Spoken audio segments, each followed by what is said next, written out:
In the automotive world, the letter R will never be mistaken for an economy car. In fact, the letter R stands for performance and racing. Several car companies have used the letter R in their models. Examples include Acura and Honda's Type R, Jaguar R, Audi R line of performance vehicles, Nissan GT-R, Porsche gave us the Cayman R, and of course, this Volkswagen Golf R. This single letter gives drivers instant credibility, and the 2015 Golf R does not disappoint. The Golf R's legacy can be traced back to 1988 and the G60 with its 1.8-liter, 160 horsepower engine. That was followed by the VR6 in '91 with its 2.8-liter, 174 horsepower engine. But perhaps the most significant R Golf was the 2009 R32 with a 3.2-liter V6 producing 240 horsepower. From a styling perspective, the 2015 Golf R grabs key styling cues from the Golf Mark I and Mark IV, including a long hood, short front overhang, lower roof, and wider front track. Compared to the outgoing Golf R, this one is wider, longer, and more spacious. It's also lighter, weighing in at 3,283 pounds for the 6-speed manual.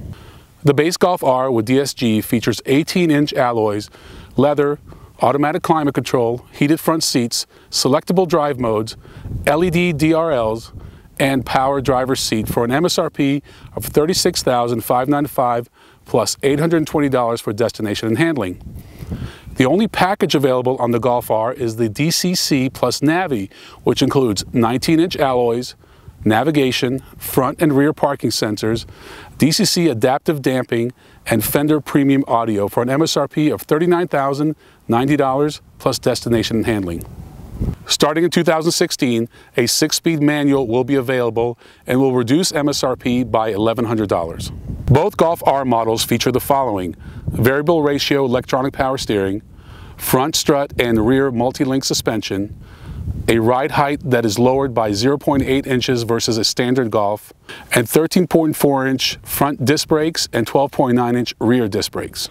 Under the hood, you will find a 2.0-liter turbocharged 4-cylinder engine. This is the 3rd generation EA888 class of engines from Volkswagen, and this one's a little bit different. It's denoted by the R designation under the TSI. It produces 292 horsepower, a lot more than the outgoing Golf R model at 260, and 280 pound-feet of torque. This is the first Golf ever to be clocked at 0 to 60 in under 5 seconds.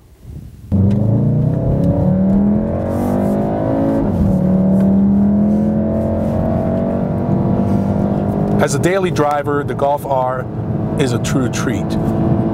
It's very comfortable, it's very spacious, very practical, which is not the kind of descriptive you usually have for performance cars, but this is a performance car.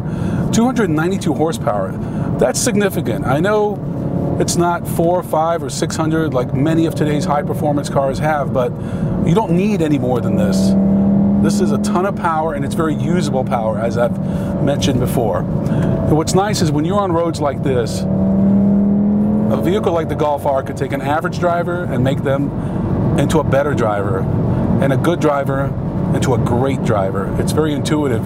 It compensates for any mistakes you may make. You have this drive mode select, which makes a big difference whether you're in normal mode, race mode, which we're in right now, or you can actually have an individual mode, which lets you customize it any way you want.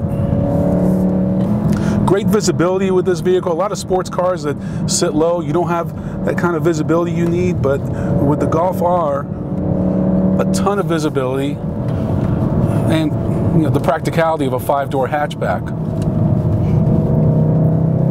Also makes a great exhaust note. Now, those of you who still love manuals, your manual's coming for the 2016 model year, but the better fuel economy and better performance numbers are with this 6-speed DSG or twin clutch transmission. You're not going to get 0 to 60 times in under 5 seconds with the manual. It's more like 5.1. With this, you're getting about 4.8. So think about that. I think it's worth the extra $1,100. And no, it's not because you're too lazy to shift. It's just that when you're on roads like this, you want both hands on the steering wheel. and your fingers on the paddle shifters.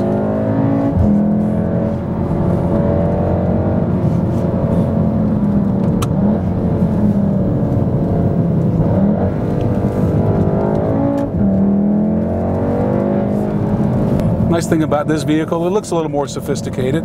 That's because it is. And you do get that Volkswagen engineered ride and feel that, in my opinion, no Japanese car can come close to.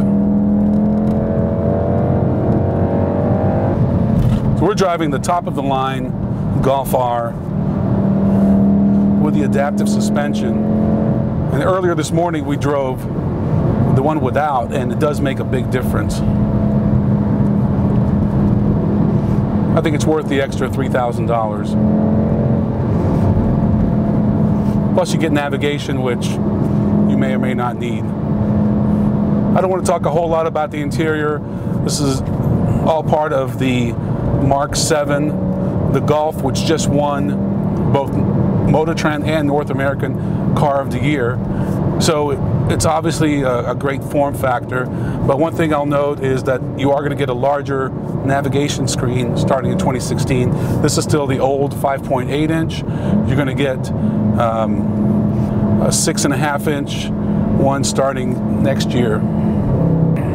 While the Golf R may not have a direct competitor in the sense that a hot hatch, especially since Mazda has not announced the new Mazda Speed 3, I think its biggest competitor may be its sibling, the GTI. There is so much to love about the 2015 Volkswagen Golf R, but what I love most is how much of its performance is usable by the average driver. As I mentioned, it'll take an average driver, make them better, make a good driver, and make them into a great driver. You know, unless your commute includes a stretch on the Autobahn, you're not going to need a 500 or 600 horsepower car. This will let you utilize every bit of its performance. And when you combine the 4Motion all-wheel drive, the DSG, fast shifting DSG, and of course the Drive Mode Select, you get a vehicle that's going to keep you out of ditches and keep you out of jail. Now, as if all that's not enough, look at the price point.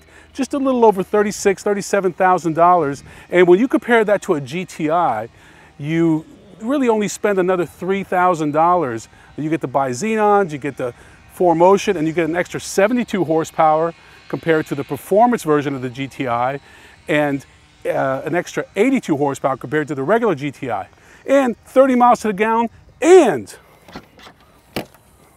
a hatchback. That's right, you can fold down these rear seats and stick your mountain bike in here. This thing is just oozing with performance and practicality. This is an easy recommendation for me to make.